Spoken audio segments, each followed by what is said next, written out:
Have you ever dreamed of hearing the deep rumble of a 1950s V8 engine? Of smelling genuine leather, watching chrome glisten under the sun, and feeling that electric thrill of standing before a rolling work of art?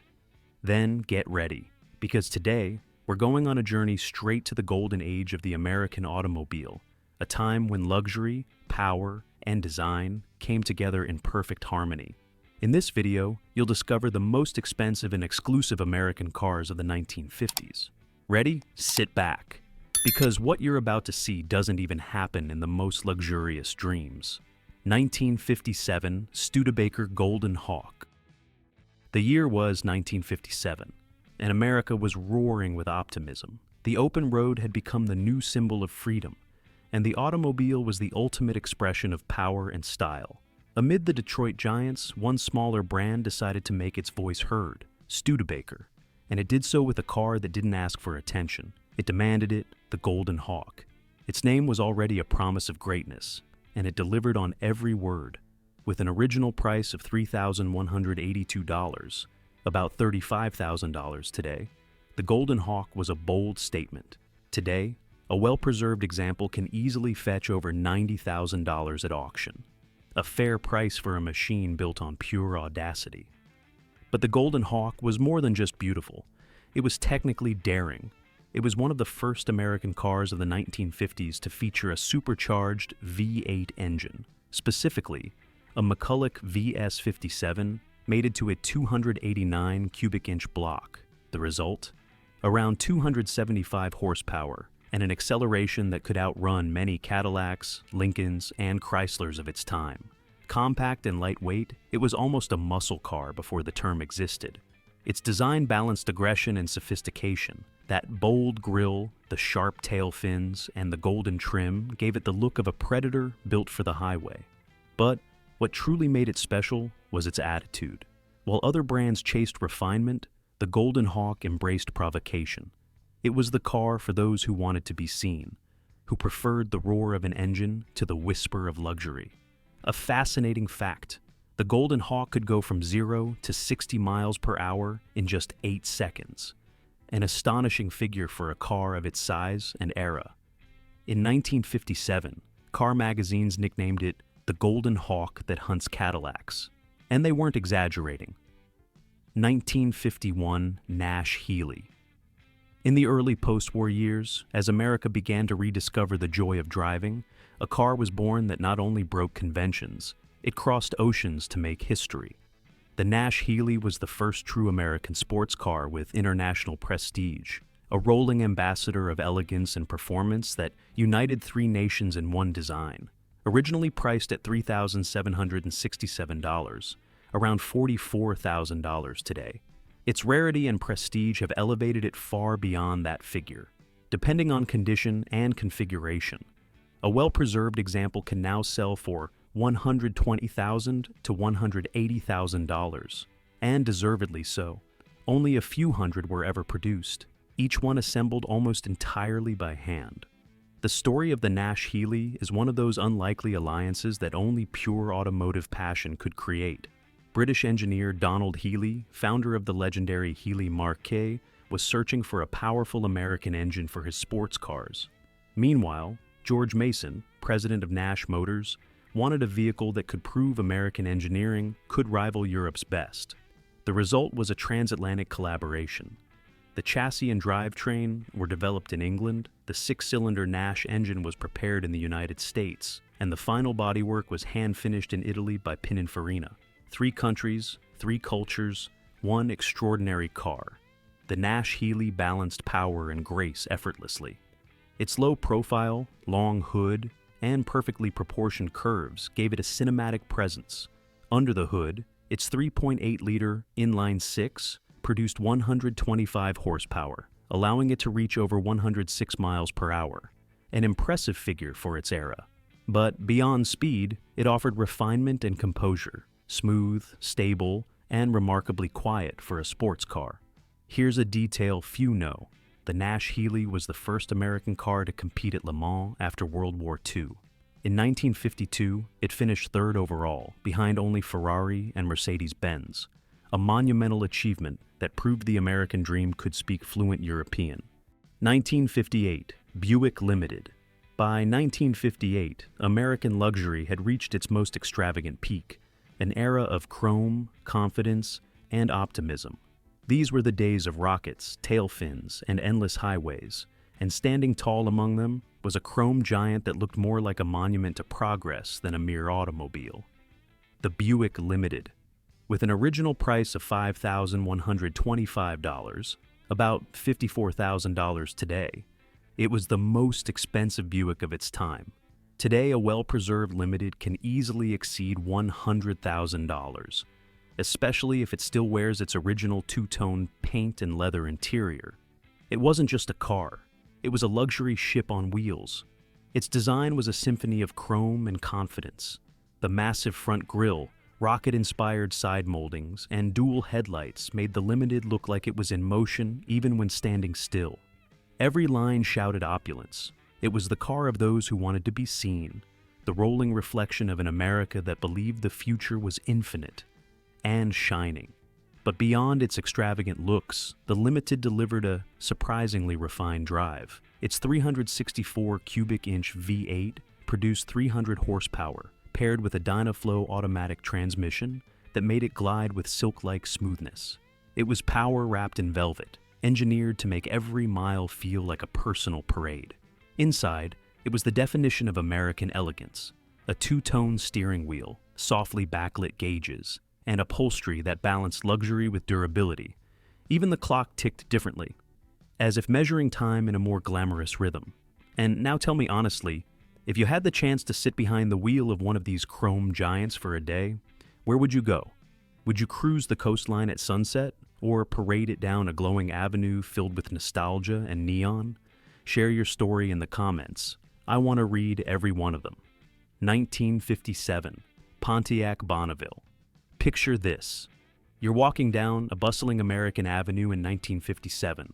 Storefronts glitter with neon lights, a soft jazz tune plays on the radio. And suddenly, the air trembles with a deep, refined growl. You turn your head, and there it is. A brand new Pontiac Bonneville, gleaming in its two-tone paint, exuding confidence so palpable it seems to command the street without moving an inch. In that instant, you realize you're looking at the future. The Bonneville wasn't just a car, it was a statement.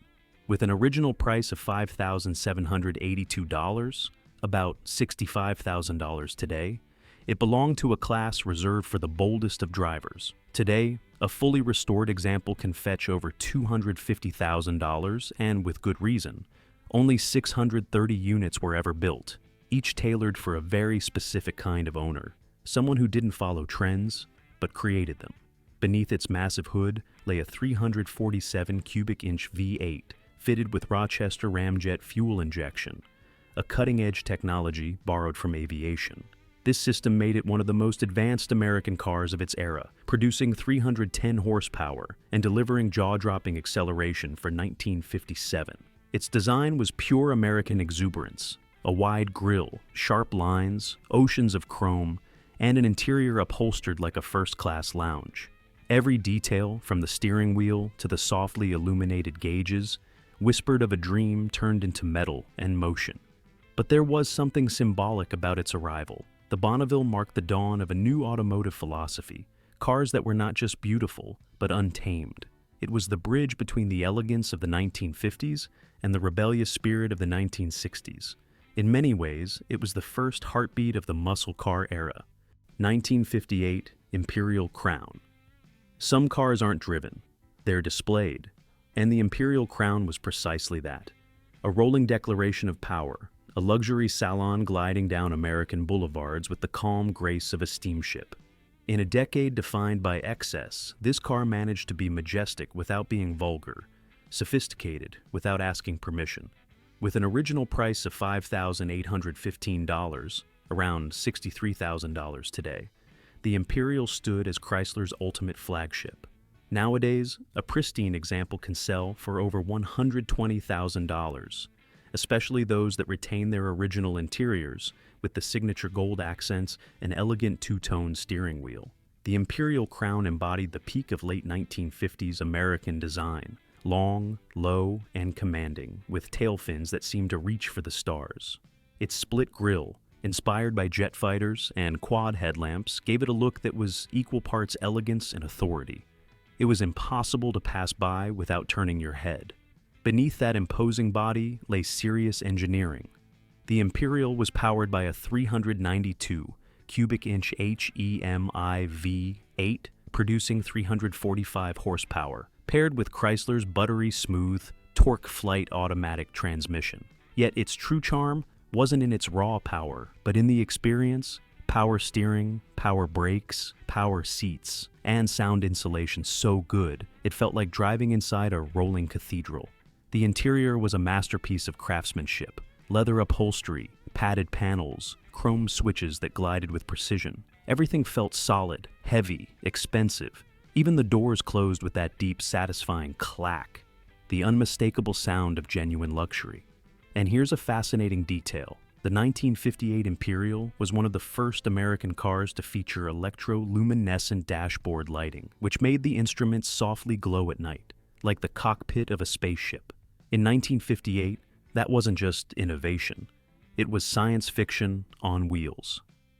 1958 Lincoln Continental Mark III. By the late 1950s, when America's highways had become the stage for its national dreams, Lincoln unveiled something far greater than a mere car. It was a symbol of quiet power, a masterpiece of engineering dressed in a tuxedo.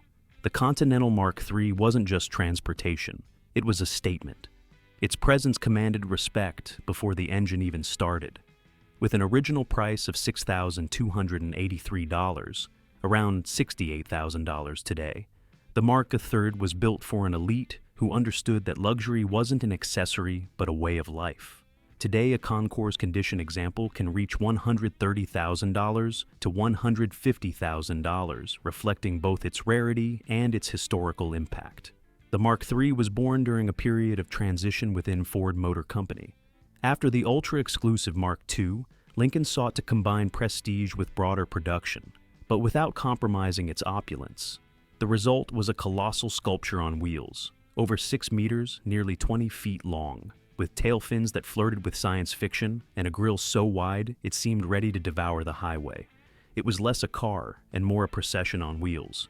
Beneath its massive hood lay a 430 cubic inch V8, producing 375 horsepower. Effortless strength that made the Mark III glide rather than sprint. Inside, it offered restrained extravagance: multi-adjustable power seats, climate control, illuminated switches, and upholstery that blended leather, brushed metal, and velvet-like fabrics. Every inch was designed not to overwhelm the senses, but to immerse them in refinement. A fascinating innovation set this model apart. The Continental Mark III was the first Lincoln to feature curved, one-piece side glass, an engineering marvel at the time that gave passengers a panoramic sense of space. That design touch would later become a hallmark of American luxury. Elegance expressed through engineering precision. 1957 Dual-Ghia. This wasn't a car made to fill streets. It was made to fill magazine covers. Half Detroit muscle, half Turin artistry. The Dual-Ghia was the result of a collaboration as improbable as it was irresistible. American power with Italian soul. Each unit was hand-built, and from the moment it appeared, it became Hollywood's favorite toy. Priced originally at $7,500, about $80,000 today, the Dual-Ghia was a luxury reserved for a select few, but its exclusivity has since turned it into legend. In recent auctions, pristine examples have fetched over $400,000, especially those once owned by celebrities. And it's no wonder. Only 117 units were built between 1956 and 1958. The story behind it feels almost cinematic. Eugene Casserole, an American industrialist, dreamed of creating a car that fused the raw power of Chrysler engines with the handcrafted beauty of Italian coach building. Thus, the bodies were designed and built by Ghia in Turin, while the 315 cubic inch V8 engines, producing 230 horsepower, came straight from Detroit. The result was a convertible that blended Mediterranean sensuality with American steel and muscle. Visually, the Dual-Ghia was pure temptation.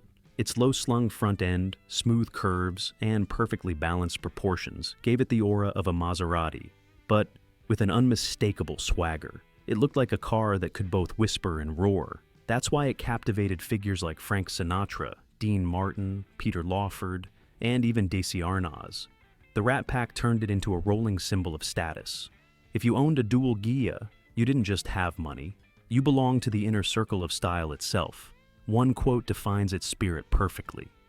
Sinatra once said, "The Dual-Ghia was too elegant to race and too fast to park." That line says it all. This wasn't a car built for competition or for showing off horsepower. It was built for style, pure, effortless, timeless style. 1953 Cadillac Eldorado. In 1953, as American luxury reached new heights, and the auto industry transformed into a spectacle of innovation, Cadillac decided it wasn't enough to simply build elegant cars. It wanted to build icons. Thus was born the Eldorado, a car that redefined the meaning of status and turned every highway into a red carpet. Originally priced at $7,750, around $83,000 today, the Eldorado was breathtakingly exclusive, with only 532 units built, each assembled with meticulous craftsmanship. Today, a fully restored example can exceed $400,000, and those with original convertible tops or pristine provenance can fetch even more. The Eldorado debuted at GM's Motorama, the most glamorous automotive event of its time, where General Motors unveiled its dream cars. It stole the show instantly, with its low-slung stance, sweeping lines, panoramic wraparound windshield, and cinematic elegance. This was not a car that asked for attention. It commanded it. Under the hood, a 331 cubic inch V8 produced 210 horsepower, more than enough to move this luxury liner with authority. But what truly set it apart was its combination of luxury and cutting-edge technology. Standard equipment included power steering, hydraulic brakes, an automatic radio antenna, power seats, and an independent heating system. In 1953, that was the equivalent of owning a piece of the future. Inside, it was a manifesto of opulence, hand-stitched leather, shimmering chrome, and a dashboard that looked like it had been designed by jewelers. Every seam, every line exuded perfection. Cadillac didn't choose the name Eldorado by accident. It evoked a mythical land of gold and dreams, and this car truly lived up to it.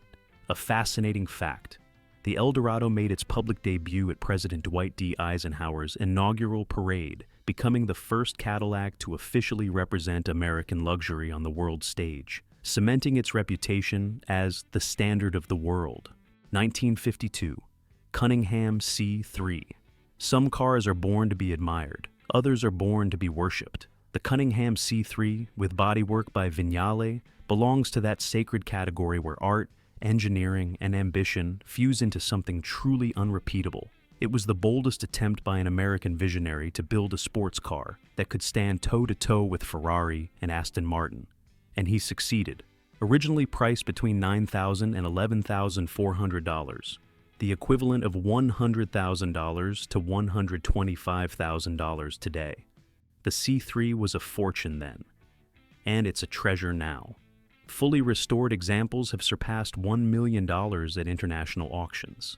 That's no surprise. This was not a production car. It was a handcrafted masterpiece. Only 27 units were ever built, each slightly different from the next. Its creation story is as fascinating as its silhouette.